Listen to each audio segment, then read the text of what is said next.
కర్మ రిపీట్స్ అని నేను చెప్పిన దాంట్లో సరిగ్గా 24 గంటల్లో మళ్ళీ భారత్లో దొరికింది అమెరికా అన్నాను కదా. వెస్ట్ బెంగాల్ ఎయిర్పోర్ట్ లో అడ్డంగా దొరికారు America CIA agent Matthew Hayden. Red handed గా వెస్ట్ బెంగాల్ ఎయిర్పోర్ట్ లో ఉక్రెయిన్ కి సంబంధించిన మిగతా ఇంకొక 6 అతడి ఏజెంట్స్ తో కలిపి దొరకడం జరిగింది. NIA నిన్ననే అతన్ని అరెస్ట్ చేయడం జరిగింది. ఏ దేశంలోకి వెళ్ళైనా వీళ్ళు ఏం చేస్తారు అంటే ఫస్ట్ ఒక రిపోర్టర్స్ గానో ఒక వ్యాపారులుగానో వెళతారు.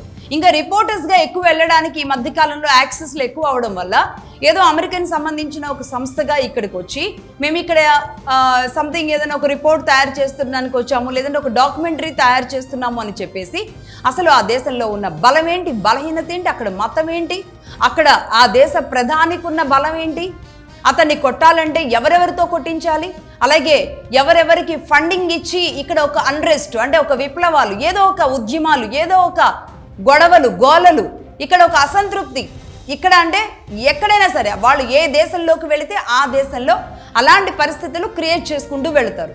అది కాస్త మిలిటరీ ఎక్కువగా ఉన్న అంటే మిలిటరీ ఫోర్స్డ్గా ఉన్న దేశాలలో మిలిటరీకి ఆ దేశ అధ్యక్షులకి మధ్య చిచ్చు పెట్టేశారనుకోండి.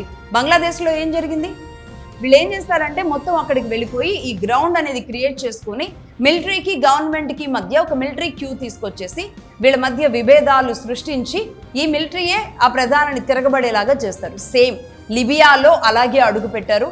అక్కడ గడాఫీని అలాగే మట్టు పెట్టేశారు. ఆ తర్వాత ఏదో చేద్దాం అనుకున్నారు, వాళ్ళ మనిషిని వాళ్ళ పెప్పెట్ని ఎవరు పెడదాం అనుకున్నారు, అది వర్కౌట్ కాలేదు. బట్ అన్రెస్ట్ అలాగే కొనసాగుతుంది, కానీ ప్రశాంతత అయితే లేదు అక్కడ లిబియాలో. ఆ తర్వాత ఇతను ఎక్కడికి వెళ్ళాడు, సిరియాకి వెళ్ళాడు. లిబియాలో గడాఫీని మట్టుపెట్టిన తర్వాత ఇక అక్కడ అన్రెస్ట్ క్రియేట్ చేసిన తర్వాత ఇదే మాథ్యూ హెడెక్ CIA ఏజెంట్ మళ్ళీ ఒక రిపోర్టర్ గానో వ్యాపారిగానో నెక్స్ట్ సిరియాకి వెళ్ళాడు. అదే సిరియాలో వెళ్ళిన తర్వాత అక్కడ ISIS అనే ఒక ఉగ్రవాద సంస్థని తయారు చేశాడు.